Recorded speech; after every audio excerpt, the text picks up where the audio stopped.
Welcome back to DS46. இந்த வீடியோவில் என்ன பார்க்க போகிறோம் அப்படின்னு பார்த்தீங்கன்னா, SBOவில் வந்து நியூ ஒரு ஆப்ஷன் எடுத்து வந்திருக்காங்க. நீங்கள் SBO லாகின் பண்ண உடனே பார்த்தீங்கன்னா உங்களுக்கு வந்து ஒரு நோட்டிஃபிகேஷன் ஒன்று வரும். அந்த நோட்டிஃபிகேஷன் வந்து எல்லாருமே அக்செப்ட் பண்ணணும். அக்செப்ட் பண்ணால் மட்டும் தான் நீங்கள் SBOவில் ஒர்க் பண்ண முடியும், இல்லை SBOவில் ஒர்க் பண்ண முடியாது.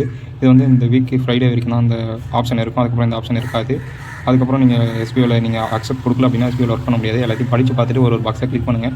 எல்லாத்துக்குமே வந்து அக்செப்ட் கொடுங்க. அக்செப்ட் கொடுக்காம எதுவும் விட்டுறாதீங்க. அக்செப்ட் கொடுக்கல அப்படின்னா கீழே வந்து ரிஜெக்ட் அப்படின்னு தான் காமிக்கும். நான் எல்லாமே படித்து பார்த்துட்டு அதனால தான் நான் வந்து கிளிக் பண்ணிகிட்டு இருக்கேன். நீங்கள் வந்து அந்த மாதிரி படித்து பார்த்துட்டு எல்லாமே கிளிக் பண்ணுங்கள். படிக்காமல் யாரும் கிளிக் பண்ணாதீங்க.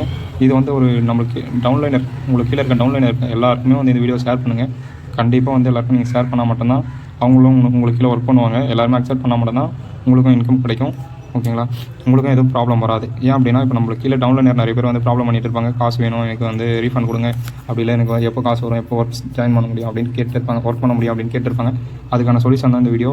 மறக்காம உங்கள் ஃப்ரெண்ட்ஸ் எல்லாருக்கும் ஷேர் பண்ணிக்கங்க. டவுன்லைனர் எல்லாருக்கும் ஷேர் பண்ணிட்டு மறக்காம இந்த வீடியோக்கு ஒரு லைக் கொடுத்துட்டு சப்ஸ்கிரைப் பண்ணி நம்ம சேனல் சப்ஸ்கிரைப் பண்ணிட்டு பெல் ஐக்கான் ஆல் நோட்டிஃபிகேஷன் எனோட் பண்ணிங்க. அப்போ தான் நம்ம போகிற ஒரு வீடியோ உங்களுக்கு நோட்டிஃபிகேஷன் வரும். எல்லாருமே ஃபுல்லாக படித்து பார்த்துட்டு அக்செப்ட் கொடுங்க.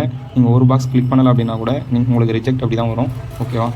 எல்லாருமே நல்லா ஃபுல்லாக படித்து பார்த்துட்டு எல்லா பாக்ஸையும் கிளிக் பண்ணுங்கள். ரிஜெக்ட் அப்படின்னு கீழே வந்துச்சுனாலே நீங்கள் ஏதோ ஒரு பாக்ஸ் மிஸ் பண்ணியிருக்கீங்க அப்படின்ட்டு தான் இருக்கும். எல்லா பாக்ஸையும் எல்லாத்தையும் படித்து பார்த்துட்டு கிளிக் பண்ணுங்கள். கிளிக் பண்ணிவிட்டு அக்செப்ட் கொடுத்துருங்க. எல்லா 2-3 ஐடி வச்சுருப்பீங்க, எல்லாத்துக்கும் அக்செப்ட் கொடுங்க. ஓகே.